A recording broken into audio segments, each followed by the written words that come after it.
Hi guys, Ronnie here and welcome to the workshop. Now, as you may have noticed, I've been offline for a couple of days because I was very busy with work, university and so on.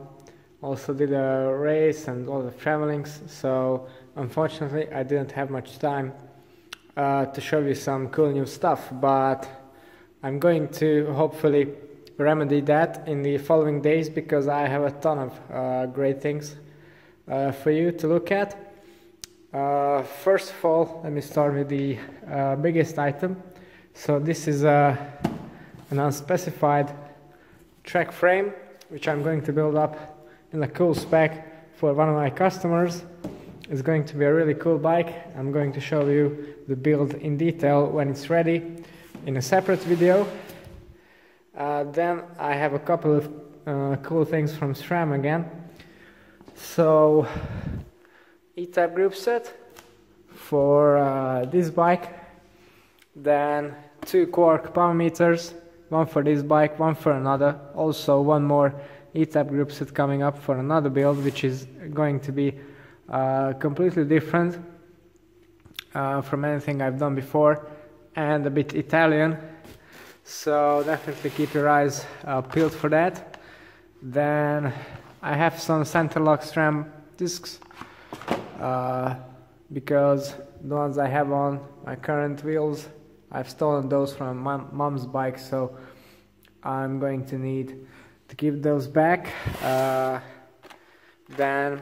I have also ordered metallic Sram pads for my cross bike, and the reason for that is the stock pads are organic. And if you ride in muddy conditions, then the grime that keeps circulating in the brakes because of the mud on the discs wears those off pretty quickly, and I was told that the metallic ones are much more resistant to that, so hopefully that's true. And perhaps the braking will be improved as well. Then I've got a SRAM Red 1128 group set, so it's a bit of a closer ratio than what I normally use. This one is for the disc wheel over there in the back. Then a pair of SRAM brakes, SRAM Red brakes to be more specific. This is also from one of my builds. Then a ton of chain rings for the Quarqs. They're all doubles, so there's 4 of these. One is compact, or one is mid-compact, and I don't have everything for the builds up just yet, but I think I'm going to go ahead a bit and start putting things together. Then a little experiment with pedals.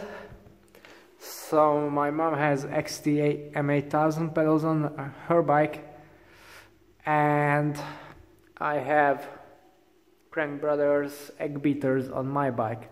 Now the egg beaters are great pedals, but unfortunately it seems that not for cyclocross, because I find them extremely hard to clip it back into them in a hurry.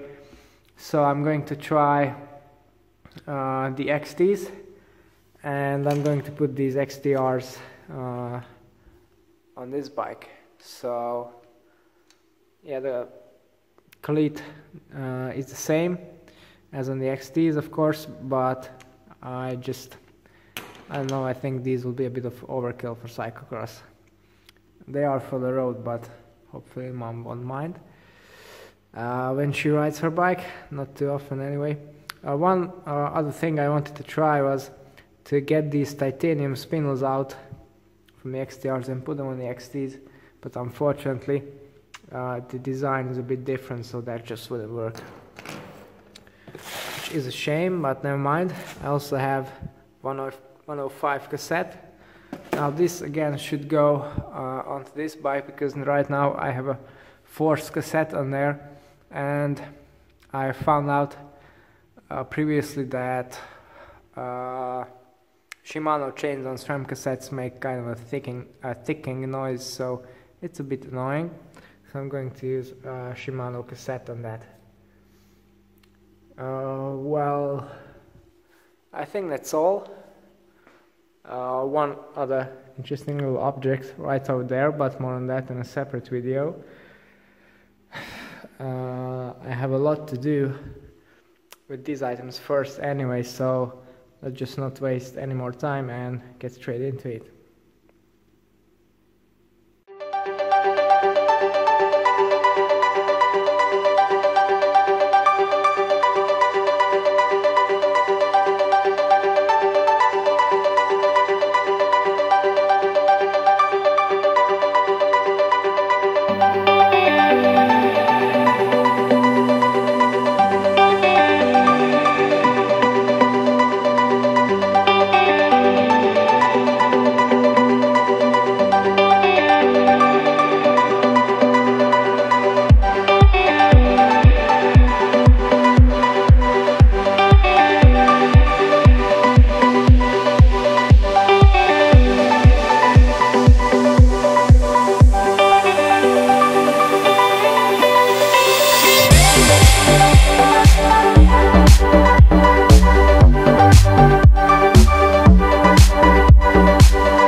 Okay, so a little recap now. What I find out is that center lock rotors are just plain shit. So let me explain.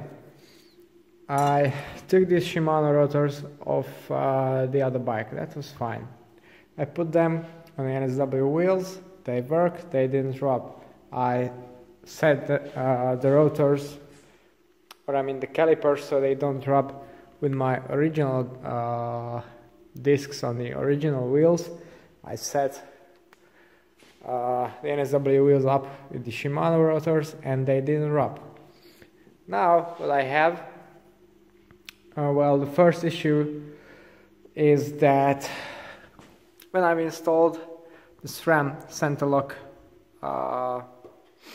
discs,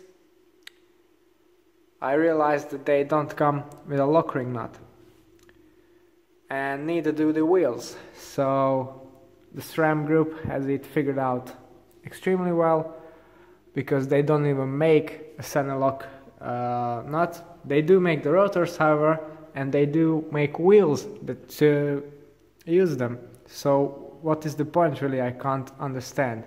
So I like most SRAM products, but this is just plain shit. Why do you use a standard that you don't really make parts for? You know, the center lock is a Shimano standard. It works with Shimano. They have it thought out pretty well. But why? You know, why do SRAM put on their highest end wheels when they don't? Well, they do make the rotor for it, but they don't have lock ring nut, and they don't ship it to them. So you buy the wheels, you buy the rotor, and you have to buy a Shimano lock ring for that. So the other bike still can't run because I need these wheels right now. Yeah, so that's super annoying.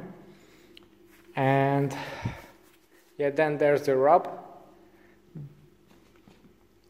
When I installed the wheels, they rub so hard that the wheel barely turns. Let me just demonstrate that. Yeah, so that's rubbish. Well, the SRAM rotors are a bit thicker than the Shimano ones, but still, with SRAM brakes, it's supposed to work. And the funny thing is now that when I put back my original wheel, which I set up the caliper for, it rubs as well. So yeah, that's disc brakes for you.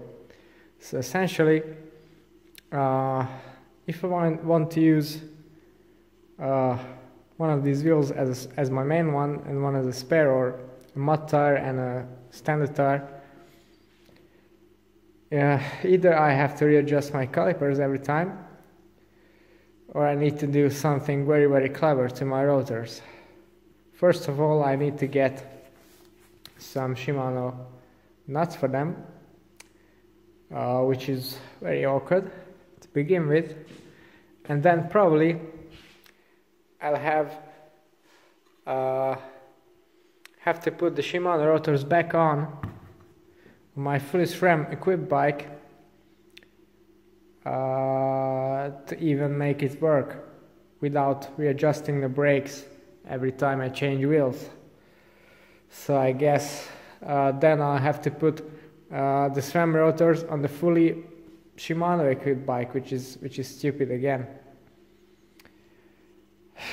So yeah, disc brakes, I don't really like you right now. You might say that, well, they're different, so they will be different on the other bike. Well, that's not an issue because that bike doesn't have spare wheels. But still, fully Sram equipped bike, Shimano rotors, fully Shimano equipped bike, Sram rotors, but I guess that's how it's going to work.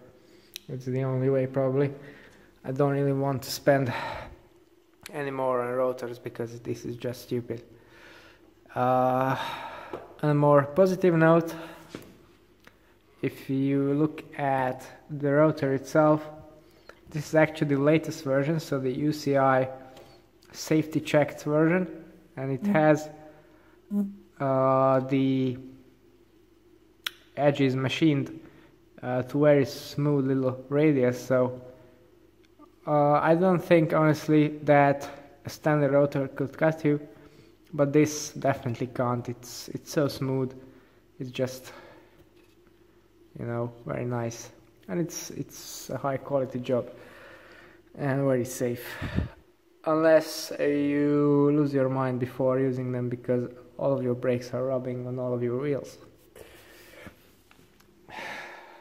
I didn't expect this, to be honest, but I guess the solution will be for a different video right now. As for the pedals, that change went a bit more smoothly.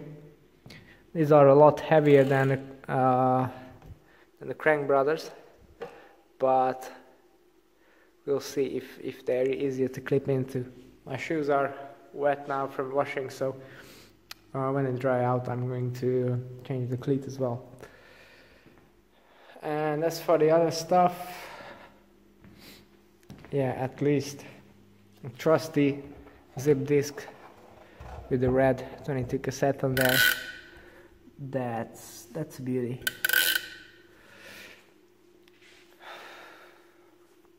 I also wanted to start building up the bike, but it's going quite late, so I guess I have to do it another time. If you'd like to see how I managed to get my disc brake wheel sets working again, and perhaps something about the bike builds I'm going to do, or the goodies from stages, then don't forget to tune into my channel later on in the following days. And I think it's all for today. Thanks for watching, and see you next time.